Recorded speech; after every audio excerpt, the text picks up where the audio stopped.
Pozdravljeni! Upam, da ste pripravljeni na še eno izjemno Jezusovo izjavo. Poslušajte, kaj je rekel. Blagor krotkim, kajti deželo bodo podedovali. V teh parih besedah se skriva imenitna duhovna resnica, ki jo kaj hitro spregledamo, če ne poznamo stvari. Poglejmo si, kaj pomeni beseda blagor. Nova zaveza Svetega pisma je bila napisana v grščini, zato poglejmo pomen izvorne besede. Po grško se blagoslovu pravi makarios, kar pomeni nadvse srečen. Potem takem, ko Bog blagoslovi nekoga, izgovori pozitivne besede, ki se bodo zagotovo izpolnile. Zato je ta človek lahko nadvse srečen. Še ena pomembna grška beseda, ki jo moramo razumeti, da bi lahko razumeli današnjo Jezusovo izjavo, je grška beseda ge, ki se uporablja za deželo. Ge je sklanjato od gen. Torej, besedo ge je možno prevajati kot dežela, kot zemlja. Zemlja kot regija, zemlja kot tla in zemlja kot planet. Ko razmišljamo o Jezusovih besedah, blagor krotkim, kajti zemljo bodo podedovali, se nam lahko zazdi, da gre za kontradikcijo, saj so v tistih časih zemljo dobili in dedovali nasilni veliki vojskovodje, kralji in tako dalje. Torej, za polastitev zemlje oziroma teritorija so narodi ponavadi šli v vojno. Tukaj pa nam Jezus pravi, da bodo krotki dobili vso zemljo in vse dežele v dediščino. Da dobiš dediščino, pa se ti ni potrebno boriti, kot se bori ta svet. Temveč, moraš biti rojen v družino svojega nebeškega očeta. Kaj pomeni biti krotek? Krotek je nekdo, ki ne napada, oziroma nekdo, ki ne povzroča težav. Krotek pomeni meren, poslušen, ponižen. Torej človek, ki je krotek, izraža mir, poslušnost in ponižnost. Jezus nam govori, da so nadvse srečni krotki, tisti mirni, poslušni in ponižni Gospodu Bogu. Kajti ti bodo dobili v dediščino vso zemljo. Wow! Krotki pa bodo podedovali deželo in se radovali v obilosti miru, pravi Psalm 37. Ko pogledamo v kontekst, kaj Jezus in celotno svetopismo uči, vidimo, da ko bo Bog dokončno vzpostavil na zemlji nebeško kraljestvo, bo Jezus Kristus, Sin Božji, vladal kot kralj nad vso zemljo.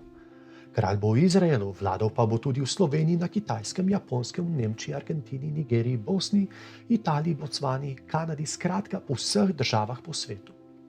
To bo obdobje miru na zemlji, kakršnega zemlja ni videla že tisočletja.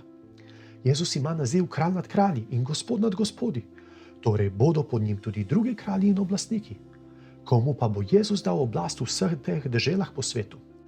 To nam razlaga v Evangeliju po Mateju v 25. poglavju v priliki o talentih. Tukaj Jezus poučuje, da bo dal oblast oziroma delegiral oblast nad določenimi mesti ljudem, glede na njihovo marljivost in zvestobo Evangeliju v tem življenju. Dal jo bo tistim, ki so mu predali svoje srce in ga postavili za kralja za časa svojih življenj na tej zemlji. Dal jo bo tistim, ki so prišli k njemu in rekli: vladaj nam, vladaj v nas, tvoji smo, ti si naš Gospod in naš Bog. Ti si dal za nas svoje življenje, dal si svoje življenje, da bi lahko mi živeli, zato ti v zahvalo izročamo svoje življenje. Tem bo dal Gospod naš Bog zemljo in vse dežele tega sveta. Krotkim. Bog deluje na povsem drugačen način, kot deluje ta svet. Pot navzgor je vedno pot dol.